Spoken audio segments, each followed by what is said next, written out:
Hello my dear friends, welcome to Vidya classes. तो आज हम बात करने वाले हैं कमला दास की लिखी गई पोइम माय मदर एट 66। अगर हम कमला दास जी के बारे में बात करें तो उनका जन्म केरला के मालाबार में हुआ और इंडिया के जाने माने पोइट्स में से वो एक माने जाते हैं।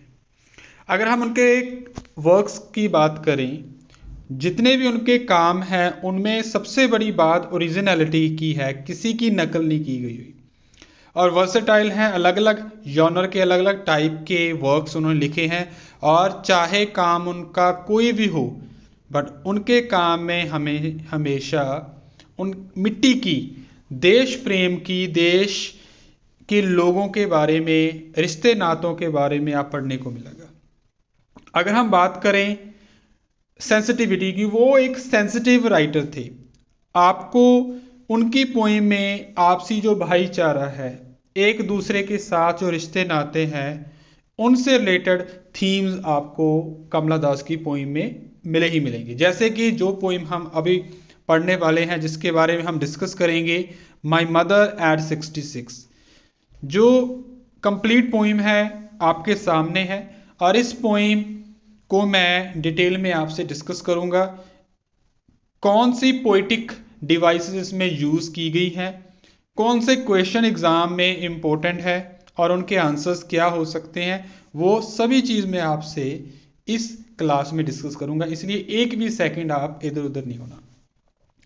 अगर हम बात करें माई मदर एट 66, जो आपने अभी स्क्रीन पर देखी है, माई मदर एट 66 का जो थीम है उसमें हमें बताया गया है मेच्योरिटी के बारे में। मेच्योरिटी, जब उम्र बड़ी होती है, एजिंग, मेच्योरिटी।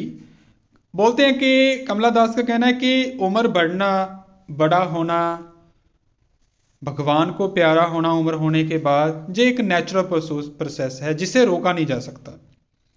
और पोइम में पोइट दिखा रहा है कि जो यूथफुल एज है, जैसे बच्चे, उसके बाद मेच्योर होना, अडल्ट एज के बाद, उसके बाद बुजुर्ग होना, फिर भगवान को प्यारे होना, ये सभी चीज़ें क्या है, समय के साथ साथ डलती रहती हैं। और इस पोइम में पोइट अलग अलग फेजेस को बयान करती है, अलग अलग वर्ड्स की हेल्प से, सिमिली, मेटाफर, इमेजरी, बहुत सी पोइटिक डिवाइसेस पोइट ने यूज़ किया, जो मैं आपको बताऊंगा मैं। और अलग अलग डिवाइसेस की हेल्प से उन्होंने बताया है कि यंग एज की क्या वैल्यू है, ओल्ड एज की क्या वैल्यू है, दोनों को एक दूसरे के साथ कंपेयर भी किया है। अगर हम अपीयरेंसेस की बात करें, वो भी समय के साथ साथ अलग अलग होती हैं। बचपन में हम कुछ और होते हैं, जो अडल्ट होते हैं तब कुछ और होते हैं, और जब बुजुर्ग हो जाते हैं तब हम कुछ और होते हैं। जब अपनी मदर का उसने चेहरा देखा, जो कि ऐश की तरह लग रहा था, जिसे स्वाह बोलते हैं, राख हिंदी में बोल देते हैं। जब उसने देखा उसकी माँ का चेहरा राख की तरह था। जी, राख एक्चुअली एक सिमिली है, मतलब उसका चेहरा जैसे एक डेड पर्सन होता है, मरा हुआ इंसान होता है, वैसा लग रहा था। सो अपनी मदर के ज़रिए वो अपना प्यार शो कर रही है।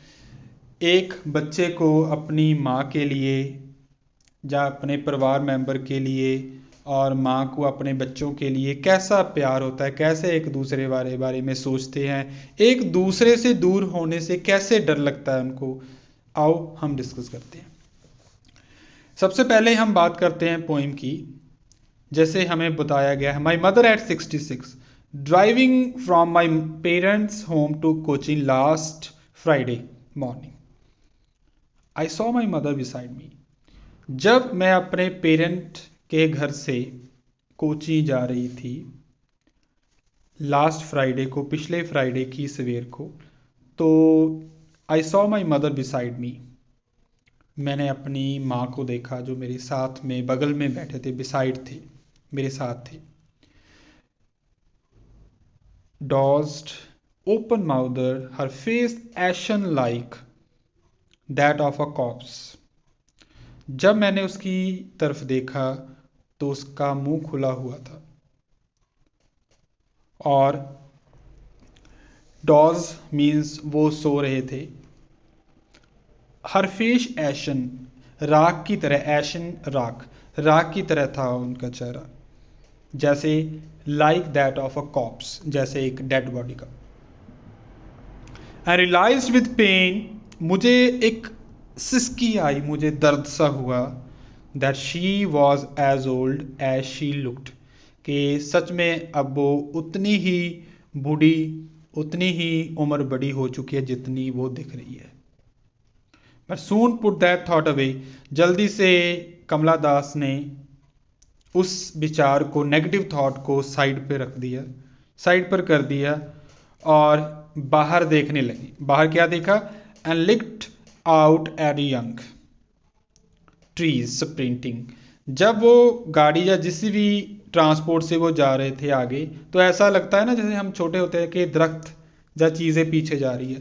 तो उसका ध्यान, उसने अपना ध्यान जो दरख्त रास्ते में पीछे जा रहे थे उनकी तरफ बढ़ा। And Mary children spilling out of their homes, और बच्चों पर भी ध्यान दिया जो घर में से निकल कर आ रहे थे। एक्चुअली ये यंग ट्रीज और बच्चों का क्या मतलब है यहाँ पर राइटर कंट्रास्ट दिखा रहा है कि एक तरफ मेरी माँ है जिसने अपनी सारी जिंदगी, अपना बचपन, अपनी अडल्ट एज गुजार दिया वो ओल्ड एज में, और एक इसके ही बिल्कुल कंट्रास्ट वो बच्चे हैं जो घर से बाहर निकल रहे हैं, यंग ट्रीज हैं जो अभी छोटे हैं, अभी ट्रीज। ये सभी चीज़ें एनर्जी को रिप्रेजेंट करती हैं, यंग ट्रीज और चिल्ड्रन, और दूसरी तरफ एशन की तरह, राख की तरह, डेड बॉडी की तरह बुजुर्ग आदमी है। सो जहां पर हमें दो अलग अलग एज का कंट्रास्ट दिखाया गया है। उसके बाद but after the airport security check, जब वो एयरपोर्ट पर पहुंच गई, सिक्योरिटी चेक हुआ, standing a few yards away, मैं मीन्स पोइट अपनी मदर से कुछ कदमों की दूरी पर थे। I looked again at her, मैं एक बार फिर उसके चेहरे पर देखा। Wan pale as a late winter's moon and felt that old familiar ache my childhood fear. Security check पर जब मैं अपनी मदर से थोड़ा सा दूर खड़ी थी तो मैंने फिर अपनी मदर की तरफ देखा। मुझे एक वैन मीन्स कमज़ोर सी औरत दिखी, पेल जिसका कोई कलर नहीं था, डल बिल्कुल लग रही थी, as a late winter's moon, जैसे कि सर्दी की रात को चंद्रमा जैसे पूरी रोशनी में नहीं होता, फॉग की वजह से वो धुंधला पड़ता है, वैसे ही मेरी माँ का चेहरा मुझे लग रहा था। And felt that old family rack, अब मुझे वो पुराना एक डर और दर्द महसूस हुआ। जब मैं बच्ची थी, मेरी माँ मुझसे दूर कहीं जाती थी या मैं अपनी माँ से दूर जाता था, तो उससे दूर होने का जो मुझे डर और दर्द होता था वो आज मुझे फिर महसूस हो रहा है। मैं अपनी माँ से दूर नहीं जाना चाहती, बट जा रही है। But all I said was see you soon अम्मा, बट मैंने कुछ नहीं एक्सप्रेस किया, मैंने इस दर्द को अपने अंदर ही समेट लिया और मैंने अपनी माँ को पॉजिटिवली क्या बोला, सी यू सून अम्मा, अम्मा जल्दी मिलते हैं। All I did was smile and smile and smile, मैं सिर्फ मुस्कराई मुस्कराई मुस्कराई। ये एक रेपिटेशन है। जब पोइट किसी भी चीज़ पर ज़्यादा एम्फेसाइज करना चाहता है, जो करवाना चाहता है रीडर को नोटिस कि इस बात पर ध्यान देना है रीडर ने, तो उस चीज़ को रिपीट करता है, जैसे smile and smile and smile, उसके बाद डॉट्स मीन्स कंटिन्यूटी। सो इस पोइम के ज़रिए पहले तो पोइट ने अपनी मदर के बारे में बताया कि वो कैसे दिखती थी, और उसने पेरेंट्स और बच्चों के बीच जो प्यार होता है उनको एक्सप्रेस किया। उसके बाद यंग एज और ओल्ड एज के बीच में हमें कंट्रास्ट बताया गया है। अगर मैं पोइटिक डिवाइसेस की बात करूं तो सबसे पहले हम बात करें, जैसे सिमिली होती है। सिमिली दो अलग अलग चीज़ों का कंपैरिजन होती है, जैसे लाइक और एज वर्ड्स, जैसे स्क्रीन पर आपको शो हो रहे हैं, लाइक और एज वर्ड्स होते हैं। उनको जब हम यूज़ करके दो अलग अलग कॉन्सेप्ट को कंपेयर करते हैं तो उसे हम सिमिली बोलते हैं। जैसे जैसे हमारे पास एक लाइन आई थी पॉइंट नंबर 1 में, her face ashen like that of a corpse. यहाँ पर लाइक वर्ड जो यूज हुआ है, लाइक, ये एक सिमिली है। सो उनका चेहरा, फेस कैसा था, हर फेस एशन, चेहरा राख की तरह था जैसे कॉप्स का हो।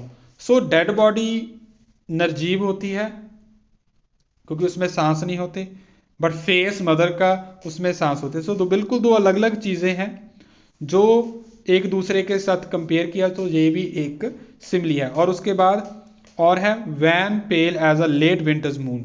एक बार फिर हमें बताया गया कि मदर का जो फेस था जैसे विंटर का मून होता है जिसमें कलर नहीं होता, ब्राइटनेस नहीं होती, बिल्कुल उसी तरह पेल और वैन मेरी माँ का चेहरा या मेरी माँ लग रही थी। उसके बाद एसोनेंस है। एसोनेंस क्या होता है, जब एक वाउल साउंड, वाउल रिपीट होती है कंसेक्टिवली एक साथ किसी एक लाइन में, तो हम उसे एसोनेंस बोलते हैं। ये कौन सी भी साउंड हो सकते हैं, ए ई आई ओ यू, कोई भी साउंड हो सकते हैं। जैसे हमारी एक लाइन थी, to Kochi last Friday morning, तो हम अगर ध्यान से देखें तो टू में ओ है सेकंड नंबर पर और कोची में भी ओ है, तो ये एसोनेंस है। उसके बाद जैसे है डोज, डी ओ ओ है इसमें, ओपन में फिर भी ओ है, माउथर में भी ओ है। उसके बाद ह एच ई आर में ई है, फेस में लास्ट में ई है और एशन में फिर ई है। सो ये है एसोनेंस।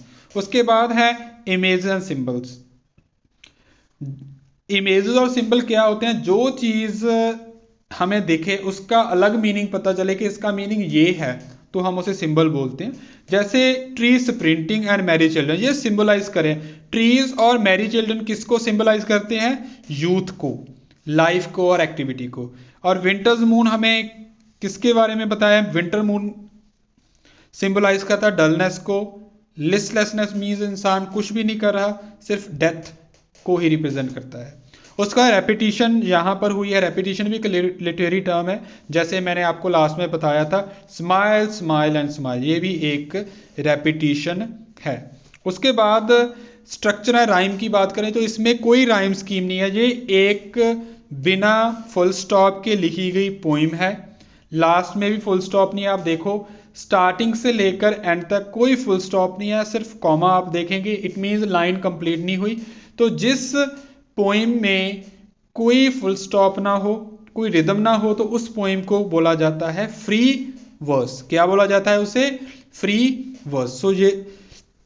सो ये थी हमारी पोइम। इसके साथ रिलेटेड मुझे उम्मीद है कि आपको सारे के सारे क्वेश्चन समझ आ जाएंगे। जैसे फर्स्ट क्वेश्चन है, what is the kind of pain and ache that the poet feels. कौन सा दर्द, तकलीफ महसूस हो रही है पोइट को कि मेरी मदर ओल्ड हो चुकी है और ये कभी भी इस दुनिया को अलविदा कह सकती है। दूसरा, अपनी मदर से दूर होने का डर है उसे। और सेकंड क्वेश्चन है, why are the young trees describe sprinting. क्योंकि स्प्रिंटिंग का मतलब होता है एनर्जी, तेज भागना। पोइट जो बता रही है कि यंग ट्रीज लाइक यूथ है, और स्प्रिंटिंग मीन्स एनर्जी है कि यूथ में जैसे एनर्जी होती है अलग अलग काम करने की, जल्दी जल्दी काम करने की, एक्टिविटीज करने की, बट वो अभी मेरी मदर में नहीं है। सो कंट्रास्ट किया गया है। Question number 3, why has a poet brought in the image of merry children spilling out of their homes. और मैरी चिल्ड्रन हमें अगेन यूथ को रिप्रेजेंट करने के लिए ये बताया गया है। और spilling out of their homes means अपने घर से बाहर निकल रही हैं, वो अपनी मस्ती में है, वो अलग अलग चीज़ों को अचीव करना चाहते हैं। इसके उल्ट मेरी मदर अभी इनर्शिया में है, इनएक्टिव है, बिल्कुल डेड लाइक है, कुछ नहीं कर सकते, इसलिए मुझे इनसे दूर होने में डर लगता है। Question number 4, why has the mother been compare to the late winter's moon? क्यों लेट विंटर मून के साथ मदर को कंपेयर किया जाता है? जैसे सर्दी में चंद्रमा की रोशनी नहीं रहती, चंद्रमा डल सा लगता है, चंद्रमा की सुंदरता खो जाती है, बिल्कुल वैसे ही उसकी मदर भी बिल्कुल डल हो चुकी है, कलरलेस हो चुकी है और कॉप्स लाइक डेड बॉडी की तरह लग रही है। Question number 5, why do the parting words of the poet and her smile signify? Parting words अलविदा कहने वाले शब्द जैसे कौन से वर्ड थे? सी यू सून मम्मा। और उसकी स्माइल क्या रिप्रेजेंट करती है? ये रिप्रेजेंट करती है कि हर एक इंसान जब अपने परिवार से दूर जाता है तो वो ये कामना करता है कि जब मैं मिलूँ अपने परिवार के साथ वो खुशी हो।